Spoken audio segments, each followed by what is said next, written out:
Absorpsi toksikan didefinisi sebagai jumlah racun yang mencapai sistem sirkulasi sistemik dalam bentuk tidak berubah. Absorpsi suatu toksikan tidak akan terjadi tanpa suatu transport melalui membran sel. Demikian juga halnya pada distribusi dan akresi. Oleh sebab itu, membran sel atau membran biologi dalam absorpsi merupakan sawar atau barier, yaitu batas pemisah antara lingkungan dalam dan luar. Mekanisme toksin atau toksikan melewati membran sel. Yang pertama, difusi pasif melewati membran. Yang kedua, filtrasi melewati pori-pori membran. Yang ketiga, transport dengan perantaraan karier. Yang keempat, pinositosis. Difusi pasif merupakan proses di mana molekul bergerak dari daerah konsentrasi tinggi ke daerah yang konsentrasinya lebih rendah.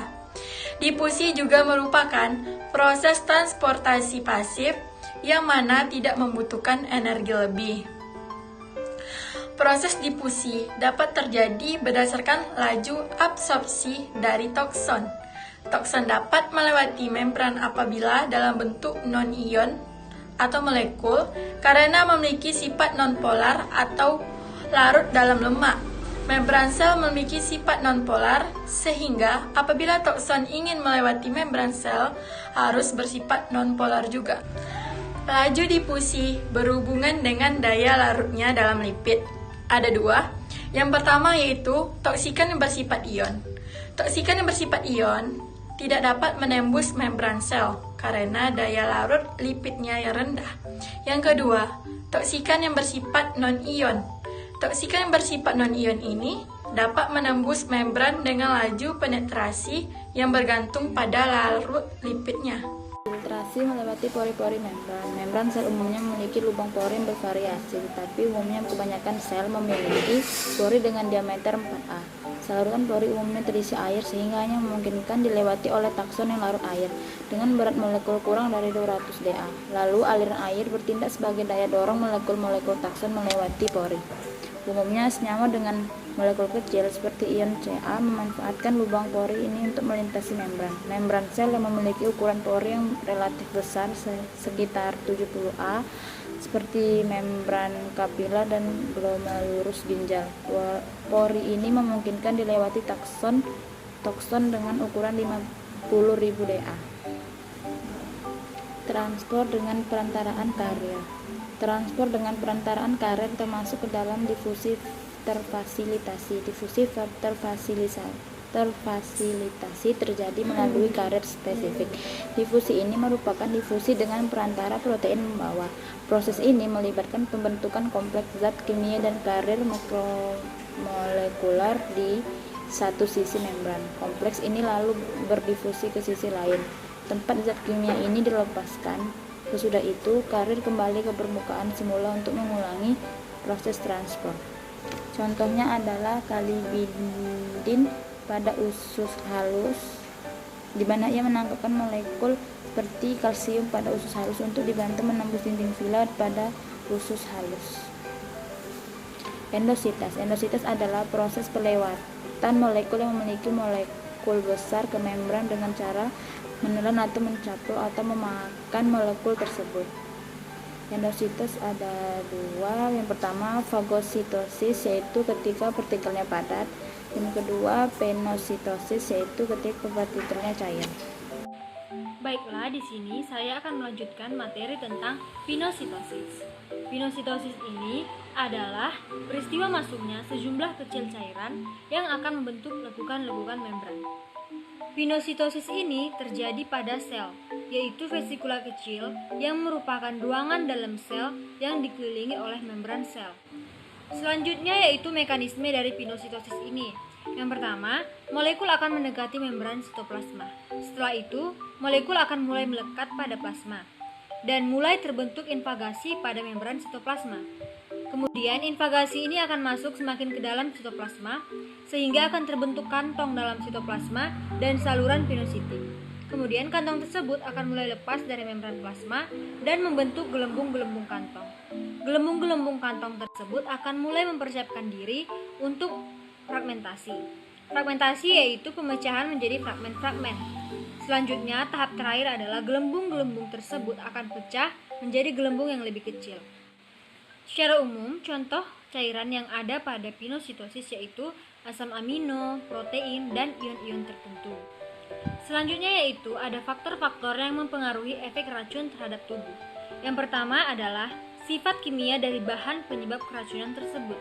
Yang kedua ada lama paparannya, dan yang ketiga ada dosis, dan yang terakhir adalah rute paparan dan juga faktor individu dari korban, misalnya umur, jenis kelamin, derajat kesehatan tubuh, nutrisi, dan juga faktor genetik. Yang selanjutnya yaitu rute melalui saluran pencernaan. Absorpsi bahan toksik dapat terjadi di sepanjang saluran pencernaan atau gastrointestinal tract. Faktor yang mempengaruhi terjadinya absorpsi pada saluran pencernaan yaitu sifat kimia dan fisik bahan tersebut, serta karakteristik seperti tingkat keasaman atau kebasaan. Kemudian, absorpsi di dalam saluran cerna itu terjadi pada asam-asam lemah yang akan berada dalam bentuk ion-ion, larut lipid dan mudah berdifusi. Kemudian akan diserap melalui pembuluh darah yang ada di dinding lambung. Selanjutnya yaitu faktor farmasetika, di mana faktor ini berpengaruh pada laju absorpsi per orang. Yang pertama ada mikroflora usus, kemudian ada metabolisme di dinding usus di mana lebih besar daripada reaksi biokimia oleh enzim katalisis sebelum mencapai vena hepatika.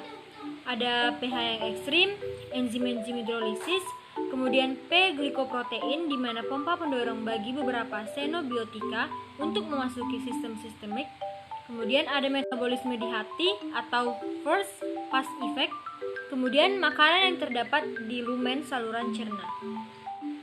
Selanjutnya yaitu contoh toksin yang melewati rute oral. Yang pertama ada toksin. Contoh dari toksin yaitu asam penisilat dan tetrodoksin. Asam penisilat ini merupakan mitoksin yang dihasilkan oleh jenis jamur penicillium ataupun aspergillus, kemudian sering dimasukkan dalam antibiotika. Namun mitoksin tersebut ternyata dapat menyebabkan penyakit maupun kelainan dalam pertumbuhan. Kemudian ada tetrodoksin. Tetrodoksin ini merupakan racun yang terdapat dalam ikan, misalnya pulperfish, globfish, dan juga balonfish. Yang kedua yaitu toksikan. Contoh dari toksikan yaitu boraks dan cyanida. Boraks dan cyanida ini merupakan zat-zat yang sering dimasukkan ke dalam makanan untuk dikonsumsi manusia. Kemudian rute melalui kulit.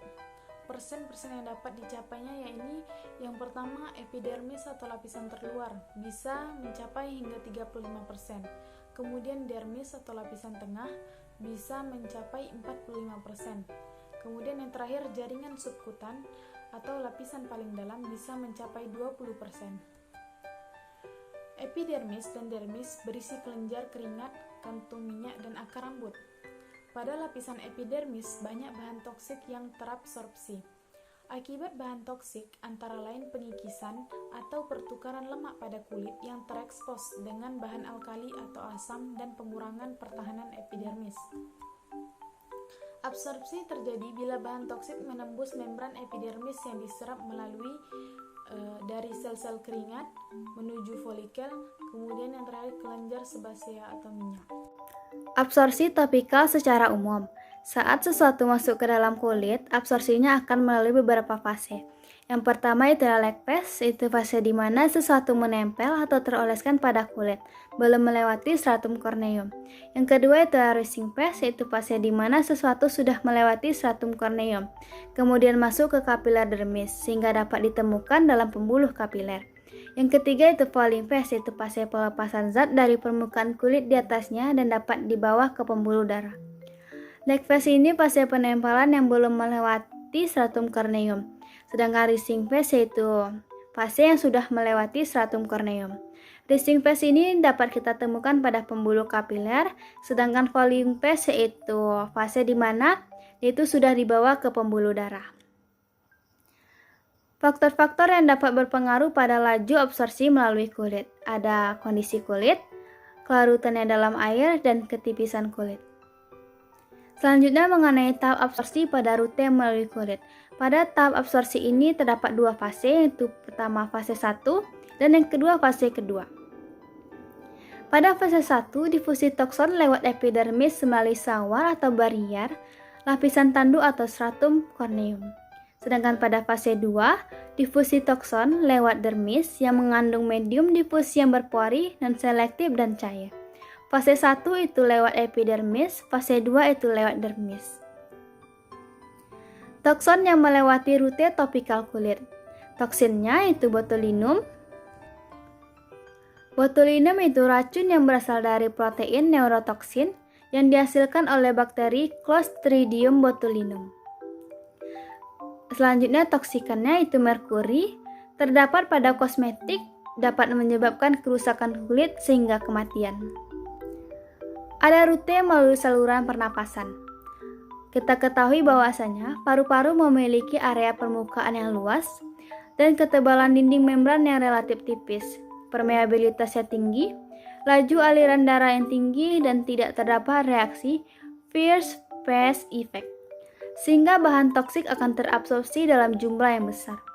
Toksin yang terdapat di udara berada dalam bentuk gas, uap, butiran cair, partikel padat dengan ukuran yang berbeda-beda, dan melalui proses alami pada sel pernapasan telah terjadi seleksi xenobiotika. Ada contoh bahan toksik yang dapat terabsorpsi melalui saluran pernapasan. Yang pertama itu gas, yang kedua itu uap cairan. Contoh daripada gas itu CO, oksida nitrogen, dan belerang oksida.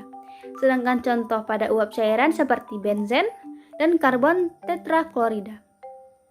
Ada kemudahan absorpsi, tapi tergantung pada yang pertama itu ada luasnya permukaan alveoli, yang kedua cepatnya aliran darah dan dekatnya darah dengan udara alveoli, yang ketiga itu daya aliran atau daya larut gas dalam darah. Semakin mudah larut, maka semakin cepat terabsorpsi. Semakin mudah larut, maka semakin cepat dia terabsorpsi. Contoh toksin yang melewati rute pernapasan. Toksinnya itu arsen.